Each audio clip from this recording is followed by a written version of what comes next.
the All-NBA, All-In tiers for the NBA. This put together by Tim Bontemps and Kevin Pelton of ESPN, grouping the NBA teams, the 30 NBA teams, into all-in categories. Yeah, and basically, like, where are all of your efforts geared towards? Is why because the idea of, like, what's all-in mean? It's just tiers, right? No, but, like, this is where are your efforts towards. I think maybe you could even say what qualifies as a successful season.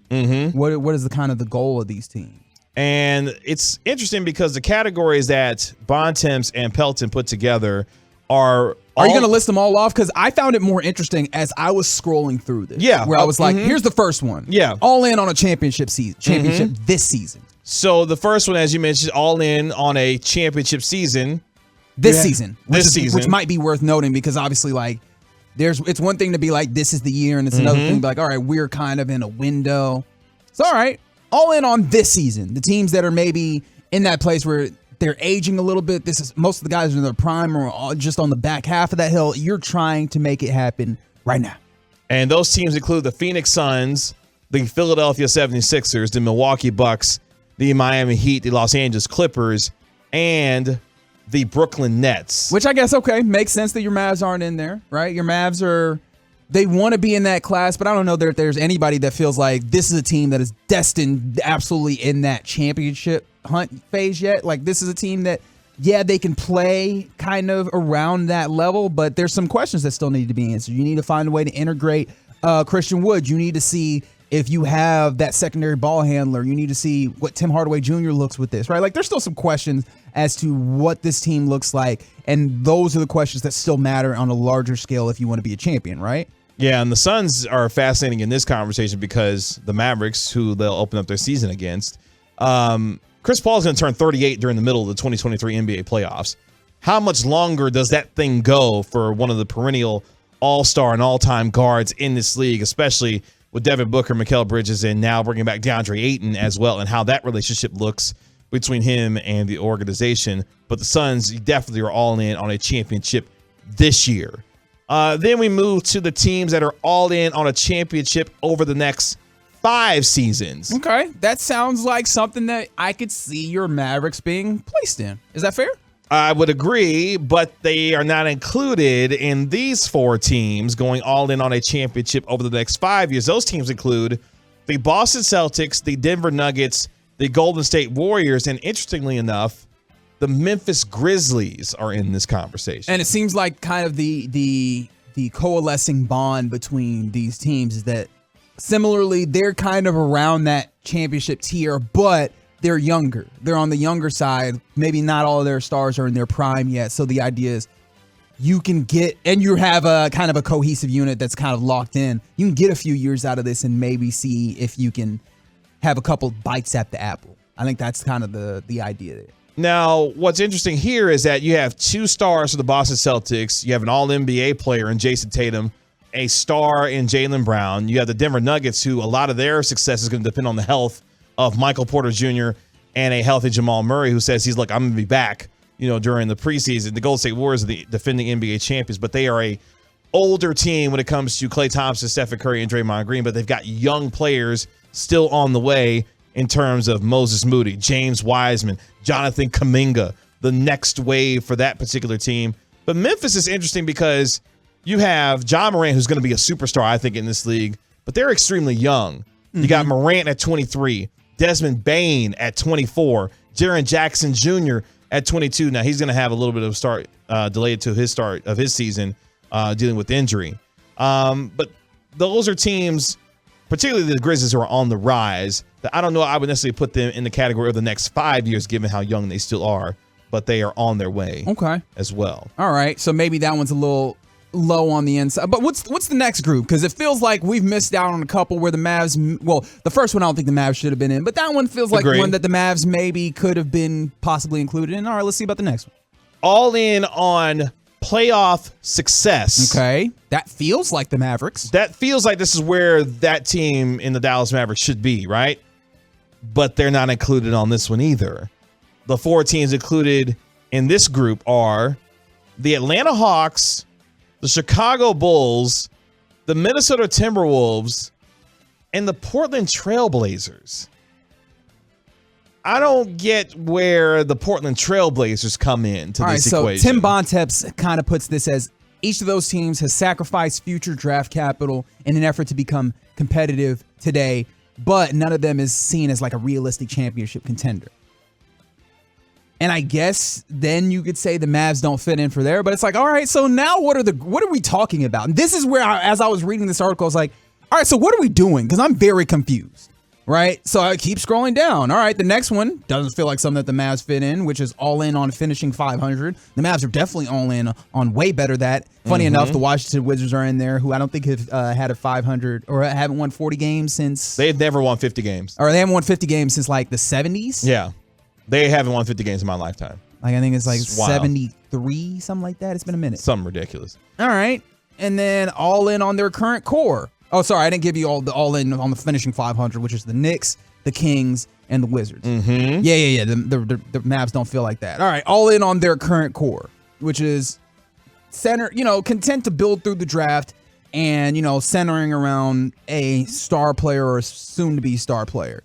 Charlotte, Cleveland, Detroit, New Orleans, Oklahoma City. Yeah, doesn't really seem to fit. So I'm like, where are the Mavs? All in on draft positioning, definitely not the Mavs. And then I'm like, oh, there's another category in here, which is all in on nothing.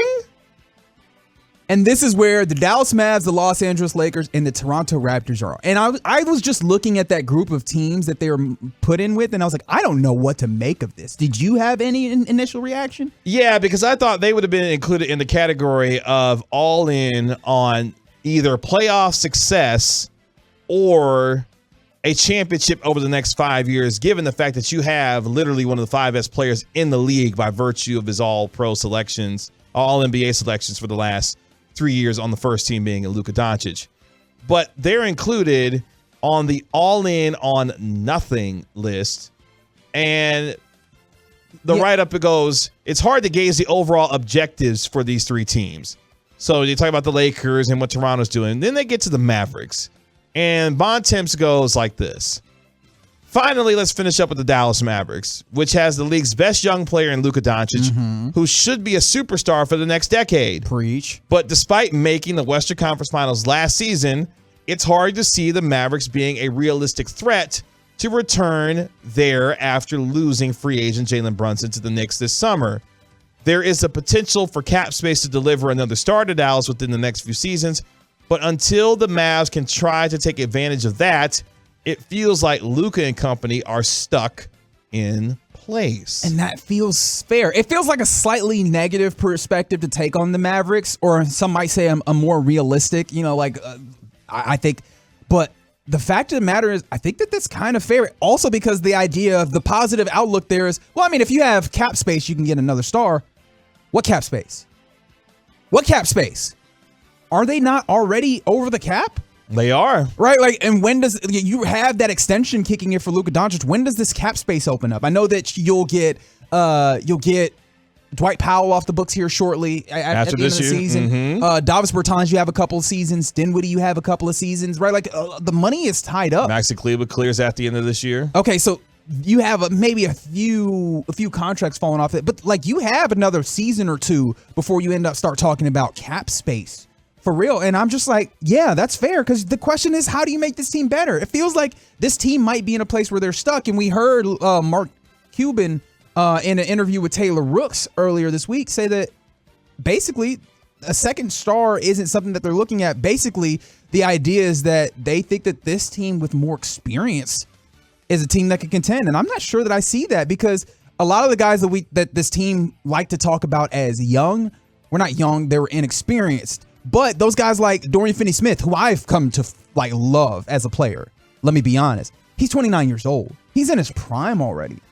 How much better do you expect that to get, especially when you consider that you've had to utilize him really extensively, right? Maxi Kleber ain't getting no younger.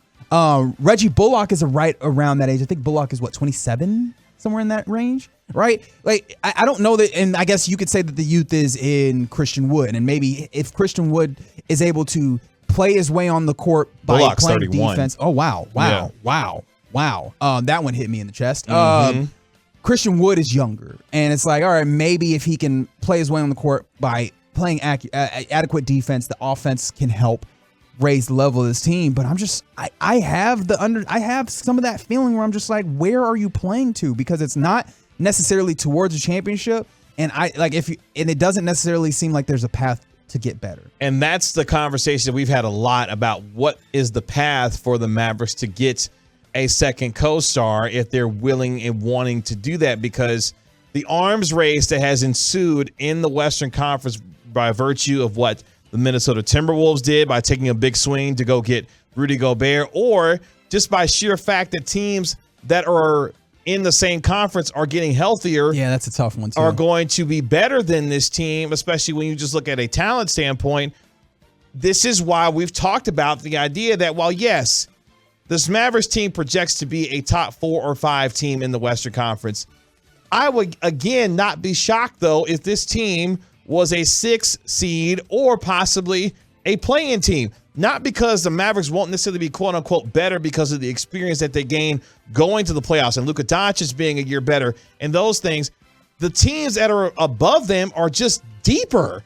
And that's not a slight to what the Mavericks have in terms of Christian Wood, hopefully getting Tim Hardaway back healthy the way he needs to be. That's just how good and how talented the Western Conference is. And yes, you say, Kevin, health is a big reason why teams like the Clippers have a lot of questions around them. The Nuggets have questions around them. Health is a big question there. But if those teams are healthy the way we think that they will be this year, a lot of these teams are just better because they have better rosters than the Mavericks currently right now. Now, when we talk about how does team get better, because again, this is not simply about where these teams are in this upcoming season. It's kind of where these teams are in like the near future, where they're trending towards.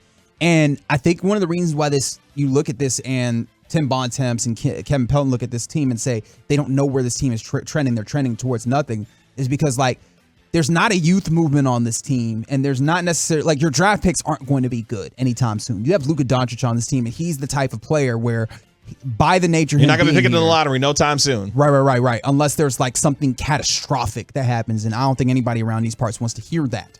So you have to have these instances where maybe you get a Memphis Grizzlies where you're finding the diamonds in the rough. And maybe that's something that Jaden Hardy is, because I know that that's one of those things where he was highly regarded before and he kind of fell off, and I think that might be a path. So I think the path forward or Christian Wood really pays off as a signing or as a trade acquisition, and then the guys like Jaden Hardy and maybe some other draft picks that you get in the mid to late first round end up being guys that are like your Brandon Clarks and end up playing above their draft position to be significant role players on a team. But even then, I ask myself, how much significant role player help is it to make you a championship contender rather than just a playoff mainstay?